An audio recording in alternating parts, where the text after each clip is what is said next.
उत्तर प्रदेश में एटीएस द्वारा एक मोटું આતંકી ઓપરેશન હાથ ધરવામાં આવ્યું છે। જૈશ એ મોહમ્મદનો એક શંકાસ્પદ વ્યક્તિને તેના દ્વારા ઝડપી લેવામાં આવ્યો। મેરઠમાંથી 24 વર્ષીય મોહમ્મદ ઝફરની ધરપકડ કરવામાં આવી છે। મળતી માહિતી પ્રમાણે મોહમ્મદ ઝફર મદ્રેસાના નામે ફંડ ઉઘરાવતો હતો। ક્રિપ્ટોકરન્સીથી પાકિસ્તાનના પૈસા મોકલતો હોવાનો ખુલાસો થયો છે। સોશિયલ મીડિયા પર જિહાદી પ્રચાર કરતો હોવાનો પણ તેના ઉપર આરોપ છે।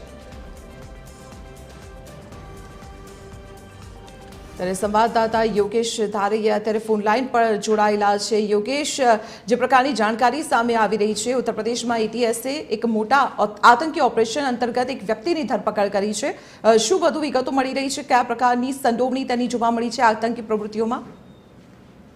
દીપાલી, यूपी एटीएस एक मोटું ઓપરેશન પાર પાડ્યું હતું, જેમાં જે એક આતંકવાદી સંગઠન જૈશ એ મોહમ્મદના એક 24 વર્ષીય આતંકવાદીને ધરપકડ કરેલી છે। તે મેરઠની એક મસ્જિદમાં રહી અને ત્યાં આતંકવાદી પ્રવૃત્તિઓ કરતો હતો। ભારતમાંથી જ ફંડ ઉઘરાવી અને એ ફંડ પાકિસ્તાન ક્રિપ્ટોકરન્સીથી મોકલતો હતો અને એ ફંડનો ઉપયોગ છે ભારત વિરોધી પ્રચાર પ્રવૃત્તિઓમાં કરવામાં આવતો હતો।